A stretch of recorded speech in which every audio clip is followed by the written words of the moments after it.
Okay, let's jump back in Prezzo here and let's go into our systems mindset. This is going to be the most important thing for you to start with. I want you to think about upgrading your mindset to be in a real systems way of operating. How are we going to do that? Well, our first quote is from Mr. Albert Einstein. And this is going to be a guiding light for us when we're creating systems in the business to help delegate and get more things off our plate. Now, he says, any intelligent fool can make things bigger and more complex, but it takes a touch of genius, I love that, to move in the opposite direction. And so what that means is it's really easy throughout this process to create bureaucracy, for us to create systems that all of a sudden make our business more complicated rather than actually solving a problem. What's the result that we want here? The result that we want here is that our team know what they're doing, they know how to do it consistently, and we're empowering them to do a great job in their roles. The overarching goal here is not for us to control our team or to command and conquer or to turn our team into monkeys where they're just doing what's written on the page. And it's pretty easy to get like that, and for some of the control freak type or anal retentive business owners, and I'm a recovering control freak myself, for those business owners, actually being able to see this from the perspective of, okay, this is for empowerment, this is not for control, can be a bit of a challenge. So I want you to think about this and kind of like, iron it into your mind. We don't want to overcomplicate things, and we don't want to create bureaucracy. We want to create empowerment, and we want to make things simple and easy for our team to follow. That's what we're working with here. Okay, that's number one. Number two, a great company is only great if it continues to be great without the founder. This is by Jim Collins. He wrote a book called Good to Great, and this is an absolute amazing book for building great companies. And so building a great company means that you are able to step out of that business and it doesn't completely fall in a heap of cards. Let me say that again. You want to be able to step out of the business and not have it completely collapse. Now, most business owners see themselves as kind of like the top of the pyramid, right? You are the guy or the girl. You're the head honcho, right? And what that means is that you're basically like stacking a lot on you. You're kind of like the tree trunk, and all the branches are all the team and everything else. The challenge is, and what we've seen in businesses is sometimes there's one business owner and 20 personal assistants to that business owner. And they're a crazy creator and they're just, running around like a whirlwind around the business. But the moment that they step out of the business, which they inevitably do when they burn out and when they start to have challenges in business, or when they've got personal issues that come up and they need to take some time away, poof, the whole business just collapses because they haven't built solid foundations of a business that will work without them. And so this is really the measure. To what extent can you walk away from the business? And I'm doing this literally every Monday and literally every Friday.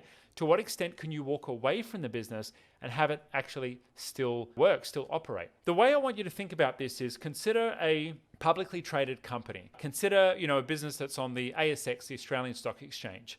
And that business from time to time will shift CEOs, right? They'll replace the CEO, the board will appoint someone new, and someone new will come in and run the business. Does the business completely collapse? No, it doesn't.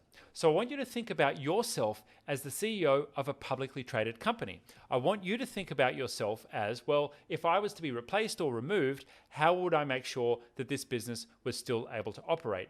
And I want you to kind of put on your mechanic's hat and think about the business as a system, and you are the mechanic. You're turning a screw here, you're adjusting your wrench there, you're pushing this button here, and your job is really just to engineer the system so that it can be a money-making machine that just basically flows money out of the business. And I like to think of my business as an ATM. It's a system and a machine for generating results. Yes, cash is one of those results, impact is another one of those results, but I want you to be focusing on how can you see yourself as separate from the business, as a consultant to the business, maybe looking back in. So let's move on to the next most important piece in our puzzle. I want to start talking about bottlenecks in your business. I want you to reflect on your business right now and have a think about, where am I the bottleneck? And I want you to write down a couple of these. Write down 4 or 5 areas in the business where you believe you're the bottleneck. Because to be honest, any stage you're at in business, you are always going to be the bottleneck. The business can only ever grow as much as the founder grows. And so if you're the architect and you're the mechanic of the business, it's going to always be limited by you. So I want to know, what are your bottlenecks? And maybe chuck one or two of those into the comments. I'm curious to see what is the biggest bottleneck in your business. But for your homework, I want you to write down 4 or 5 bottlenecks in your business right now. Now, if you're having trouble finding a bottleneck, there's a really easy way to find them. Imagine you go on holiday for a week. What would go wrong? What are the things where when you try and take a day off work, you get calls about from your team? Or the kind of things that pop up from customers when they have issues and they escalate those issues to you directly as the business owner? What are the things that aren't working right now that are frustrating you?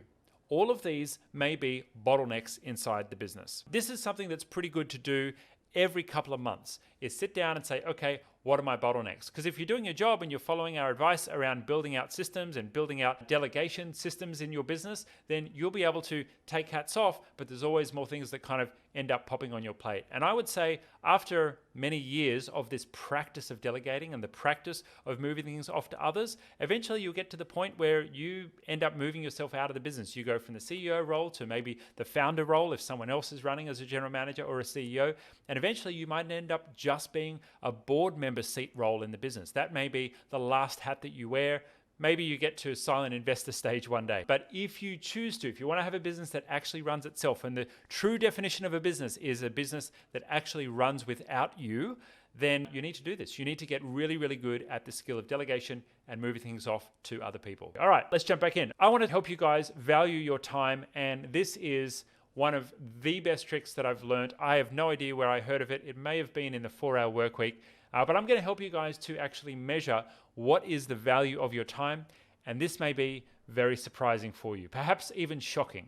This is called the pool boy rule. And this is basically a measure of whether or not you should be getting a pool boy or the equivalent of a pool boy in managing tasks for you at home or at work. And so I'm going to help you to calculate this. I'm going to need one number for you. Now, the magic number is 2080. And what that number equates to is roughly the number of hours that you have each year in productive working time. Now, this is a bit of a guide. It's not a perfect science, so don't get too antsy about how many weeks or how many hours, right? But 40 hours times 52 weeks equals 2080. Now, I like that number because it's the reverse of 80-20, which is the 80-20 rule, the Pareto principle, which is very useful for this kind of work. But this is the magic number, 2080. So how we calculate your new hourly rate is I want you to take your 12 months projected revenue.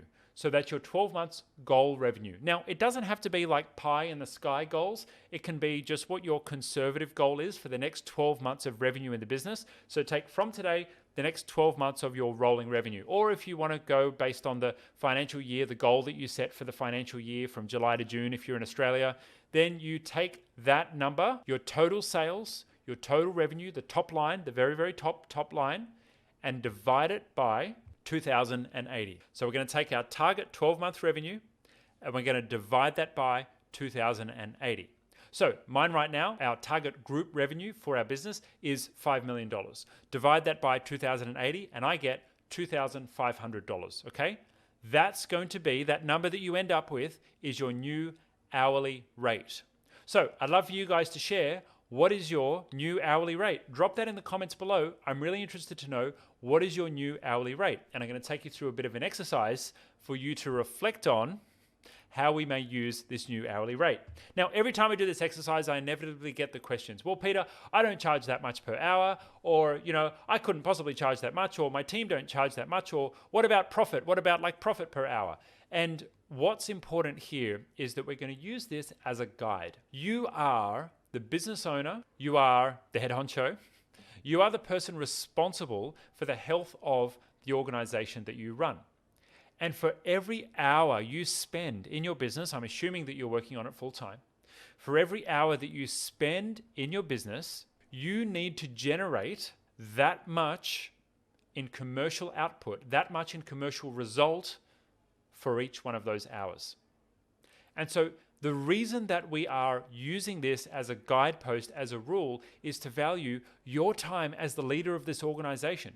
Because if you're spending time doing something that is worth less per hour than your new hourly rate, then maybe you should question whether or not you're doing that. Because are you really bringing your full value to the business if you're operating at less than what is required to be generated inside that business for every hour that you work as the leader of the business? So I'll share that with you one more time. If you didn't catch that just yet, you're going to take your 12-month revenue, divide it by 2,080, and that's going to give you your new hourly rate.